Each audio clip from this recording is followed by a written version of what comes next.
Hello, അസ്സലാമു അലൈക്കും. എടാ, നമ്മുടെ +2 പരീക്ഷയിൽ നിർബന്ധമായിക്കൊണ്ടും ഗ്രാമറിൻ്റെ ഭാഗത്ത് നിന്ന് വരാൻ സാധ്യതയുള്ള ഒരു ക്വസ്റ്റ്യനാണ് നമ്മൾ എന്ത് ചെയ്യാൻ പോണത്, പറയാൻ പോണത്. മുഷബ്ബഹ് ബിഹി, അതായത് തശ്ബീഹ് വജുഷബ്ബഹ്. ഈ 4 കാര്യങ്ങൾ എന്താണെന്ന് വെച്ച് കഴിഞ്ഞാൽ, അറബിയിൽ ഒരു കാര്യത്തെ മറ്റൊരു കാര്യത്തോട് കമ്പയർ ചെയ്യണതിനാണ് അറബിയിൽ എന്ത് പറയുക, പറഞ്ഞൊരു പേരാണ് തശ്ബീഹ്. ഒരു കാര്യത്തെ മറ്റൊരു കാര്യം കമ്പയർ ചെയ്യുന്നത് തശ്ബീഹ് എന്ന് പറയാം. ഓക്കെ, ഈ തശ്ബീഹ് ചെയ്യുമ്പോൾ അതിന് അർക്കാനുകളുണ്ട്. അതിനൊരു 4 പാർട്ടുകളുണ്ട്. അർക്കാനു തശ്ബീഹ് ഉണ്ട്. എത്ര പാർട്ടുണ്ട്? 4 പാർട്ടുണ്ട്. ആ 4 പാർട്ടുകളാണത്. അപ്പോൾ ചിലപ്പോൾ ഇങ്ങോട്ട് ചോദിക്കില്ല, അർക്കാനു തശ്ബീഹ് വെച്ച് എഴുതാൻ വേണ്ടി ഞാനിത് പറഞ്ഞു തന്നത്. അർക്കാനു തശ്ബീഹ് എന്ത് ചെയ്യണത്? അർക്കാനു തശ്ബീഹ് ആണ് ഈ 4 എണ്ണം. ഓക്കെ, അതിൽ ഒന്നാമത്തത്, അപ്പോൾ നമുക്ക് എന്ത് വെച്ചാൽ ഉദാഹരണത്തിൽ ഒന്ന് മനസ്സിലാക്കാം. ഉദാഹരണത്തിൽ ഒന്നാമത്തെ എക്സാമ്പിൾ നോക്കാം നമുക്ക്. അൽ ഇൽമ് വിജ്ഞാനം, അറിവ്, കന്നൂർ പ്രകാശത്തിനെ പോലെയാണ്, ഫിൽ ഹിദായ നേർമാർഗത്തിൻ്റെ വിഷയത്തിൽ, നമുക്ക് വഴി കാണിച്ചു തരുന്ന വിഷയത്തിൽ പ്രകാശത്തിനെ പോലെയാണ് എന്ത്? ഇൽമ്, അറിവ്. അപ്പോൾ അറിവ് എന്നതിനെ പ്രകാശത്തിനോട് കമ്പയർ ചെയ്തു. എന്നിട്ട് അതിനൊരു ക്വാളിറ്റി പറഞ്ഞു. എന്ത് പറഞ്ഞു? അത് നേർമാർഗ്ഗം കാണിച്ചു തരുമെന്ന് പറഞ്ഞു. അപ്പോൾ ഒരു കാര്യത്തെ അതിൻ്റെ ക്വാളിറ്റി പറയാൻ വേണ്ടിയിട്ട് വേറെ ഒന്നിനും കമ്പയർ ചെയ്യും.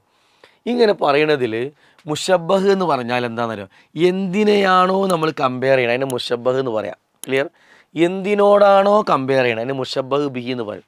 ഓക്കെ, ഇനി കമ്പയർ ചെയ്യാൻ വേണ്ടി ഉപയോഗിക്കുന്ന അക്ഷരം, ഇതെല്ലാം ഇപ്പോഴും നിങ്ങൾക്ക് ഒറ്റ അക്ഷരം പഠിക്കാണ്ടാവുള്ളൂ. ക എന്നുള്ള അക്ഷരമായിരിക്കും ഉണ്ടാവും. ക എന്നിവിടെ ഉണ്ടാവും. ക എന്നുള്ള അക്ഷരമായിരിക്കും. എന്നിട്ടോ വജ്ഹു ഷബഹ് എന്ന് പറഞ്ഞാൽ ആ കമ്പയർ ചെയ്ത് പറഞ്ഞ വിഷയം എന്താ, ആ ക്വാളിറ്റി, എന്ത് ക്വാളിറ്റിയാണ് കമ്പയർ ചെയ്ത് പറഞ്ഞത്, അതിനാണ് എന്ത് പറയുക? വിഷയത്തിനാണ് എന്ത് പറയുക? വിഷയത്തിനാണ് വജ്ഹു ഷബഹ് എന്ന് പറയാം. 4 മനസ്സിലായല്ലോ? നിങ്ങൾക്ക് ഈ 4 ഹെഡിങ് പഠിച്ചു നോക്കണം. എന്തിനാണെന്നറിയോ? ചിലപ്പോൾ ഇത് കൊടുക്കും, ഇത് കൊടുക്കില്ല, ഇത് കൊടുക്കും, കാരണം ഇത് കൊടുക്കാതിരുന്നാൽ ഇതാ നിങ്ങൾക്ക് മനസ്സിലാവണം. അപ്പോൾ അർക്കാനു തശ്ബീഹ് എന്ന് പറഞ്ഞാൽ ഈ 4 എണ്ണമാണ്. ഇനി മീനിങ് അറിയാത്തൊരു കുട്ടിക്ക് ഇതെങ്ങനെ കണ്ടെത്താമെന്നുള്ളതാണ് ഞാൻ പറയാൻ പോകുന്നത് കേട്ടോ.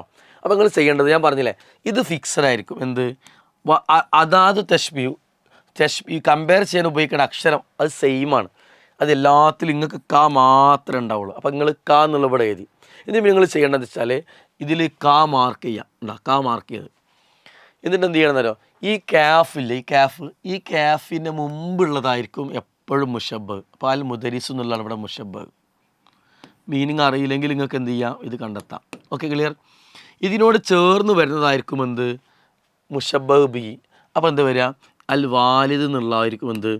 ഇതിൽ മുഷബ്ബഹ് ബിഹി. ഇനി എപ്പോഴും ഏറ്റവും ലാസ്റ്റ് വരുന്ന സാധനമായിരിക്കും എന്ത്? വജ്ഹു ഷബഹ്. ഉണ്ടാവും. അൽ മഹബ്ബത്ത് വജ്ഹു ഷബഹ് ഇവിടെ വന്നു. ക്ലിയർ ആയല്ലോ? ഇങ്ങനെ ഈസി ആയിട്ട് നിങ്ങൾക്ക് എന്ത് ചെയ്യാൻ പറ്റും? ഈ മുഷബ്ബഹ് ബി ഒക്കെ ചോദിച്ചു കഴിഞ്ഞാൽ അടിപൊളി ചെയ്താൻ പറ്റും.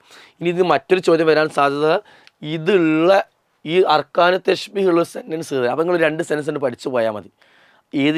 സ്വന്തമായിട്ട് എഴുതാൻ പറഞ്ഞാൽ ആണ്ട് എഴുതി കൊടുത്താൽ മതി. ഓക്കെ, അപ്പോൾ ഈ ക്വസ്റ്റ്യൻസ് പഠിച്ചു വെക്കുക.